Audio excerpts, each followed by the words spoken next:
Salam damai dan sejahtera dari Tuhan Yesus Kristus untuk saudara-saudara sekalian di dalam hidup, kerja, dan pendapatan minggu yang baru ini.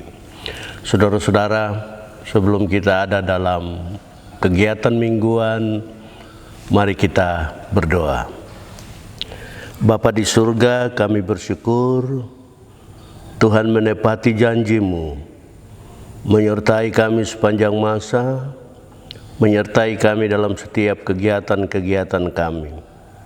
Minggu ini kami disari dengan membaca dan merenungkan firman Tuhan. Kitab Nehemia pasal 9 ayat 38 hingga pasal 10 ayat 29. Kami mohon Roh Kudus ada pada kami, supaya kami ingat selalu dari firman Tuhan ini. Engkau membuat perjanjian dengan kami, senantiasa menyertai kami dalam pikiran dan dalam kerja-kerja nyata. Amin.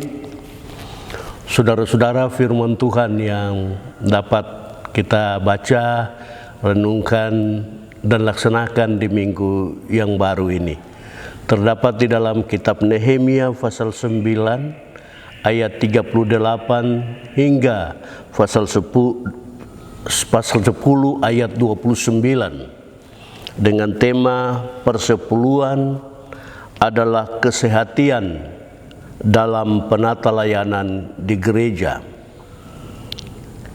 Nehemia pasal 9 ayat 38 hingga pasal 10 ayat 29 dengan tema persepuluhan adalah kesehatian dalam penata layanan di gereja. Saudara, mengawali renungan mingguan ini, saya memberikan selamat kepada saudara-saudara yang bernama Nehemia.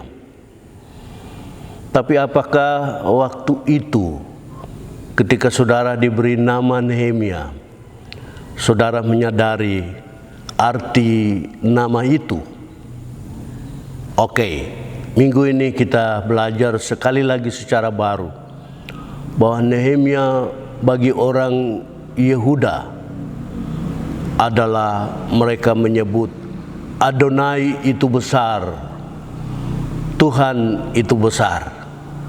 Sekali lagi, selamat bagi saudara yang bernama Nehemia atau unit usaha, unit kerja saudara dan kerabat kerja saudara telah memberi nama Nehemia, satu nama yang baik, karena di atas nama itu, di dalam nama itu ada Tuhan yang besar bersama dengan saudara-saudara. Kekasih Tuhan, Nehemia dalam sejarah hidup bangsa Israel, bangsa Yehuda, dan bangsa-bangsa lain yang percaya kepada Tuhan punya kisah hidup yang unik, sebab dia salah satu dari ribuan orang Yehuda yang telah merdeka, yang telah dibawa pulang oleh Tuhan mereka dari ratusan tahun hidup di Mesir, puluhan tahun hidup di padang gurun, dan ratusan tahun hidup di tanah perjanjian. Dan di dalam kasih setia Tuhan itu, bangsa Israel selalu bandel, selalu mengingkari janji penyertaan, janji hidup baik bersama dengan Tuhan. Tapi Nehemia tidak, karena dia menaruh hatinya pada Tuhan. Tuhan menaruh hatinya juga padanya. Oleh karena itu, dari sekian banyak pemuda, pemudi, umat pilihan Tuhan yang dibuang ke pembuangan, Nehemia adalah orang asing di negeri Persia itu yang diberikan kepercayaan untuk ada di istana raja menjadi juru minum.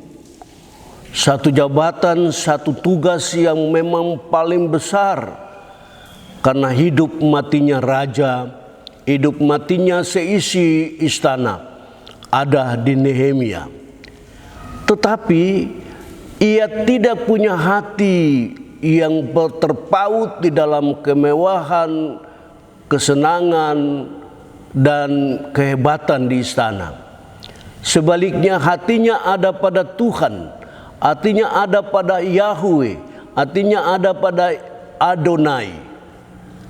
Karena umatnya, saudara-saudara sebangsa dan setanah airnya di Yerusalem mengalami kehidupan yang melarat. Mereka terus dijajah, kota-kota mereka terus dibombardir karena ketidaktaatan mereka. Ia terus berdoa dan menunjukkan perubahan rohani, maka Tuhan senang pada Nehemia. Selain tugas di negara, Nehemia juga dipercayakan untuk kembali membangun kehidupan rohani dan pembangunan fisik di Yerusalem. Dan dia melakukan itu aneh bin ajaib untuk tugas membangun kekuatan Israel itu, Yehuda itu. Dia diberi kepercayaan untuk menjadi pejabat daerah. Salah satu jabatan yang penting pada waktu itu. Dari jabatan itu, ia pergunakan menghimpun kekuatan orang-orang Yahuda, sisa-sisa Yahudi yang ada di pembuangan untuk kembali dan membangun tembok Yerusalem. Kemudian mereka juga bersedia membangun Bait Allah di kota suci Yerusalem. Saudara-saudara, pekerjaan itu mereka lakukan tidak lama.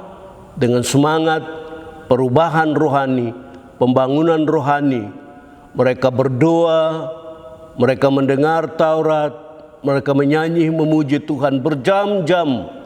Mereka berdiri mendengar para imam membacakan Taurat. Berjam-jam mereka sujud menyembah Tuhan untuk memuji Tuhan. Tuhan melupakan pelanggaran-pelanggaran mereka, mengasihi mereka dan memberi pengampunan kepada mereka. Saudara, itu firman Tuhan. Dari firman Tuhan ini juga kita belajar bersama untuk tetap mengandalkan Tuhan. Hal lain, kita harus yakin bahwa pada kita, pada saudara, pada siapapun juga, Tuhan memberi kepercayaan untuk melakukan pekerjaan-pekerjaan pembaharuan rohani, pekerjaan-pekerjaan pembaruan fisik di kota ini. Kita juga sama-sama diberi tugas. Saya sebagai pendeta, saudara sebagai penatua, siamas, pengurus unsur, saudara sebagai wartawan, saudara sebagai aparatur sipil negara, saudara sebagai TNI, saudara sebagai Polri, saudara sebagai pengusaha-pengusaha, saudara sebagai konglomerat-konglomerat, saudara sebagai yang peduli terhadap pekerjaan-pekerjaan pendidikan, kesehatan, ekonomi. Kita semua sama-sama dilibatkan Tuhan untuk membangun kota ini. Karena di kota ini Tuhan menyediakan masa lalu, di kota ini Tuhan menyediakan masa sekarang, di kota ini Tuhan menyediakan masa yang akan datang sampai Yesus Kristus datang kembali. Amin.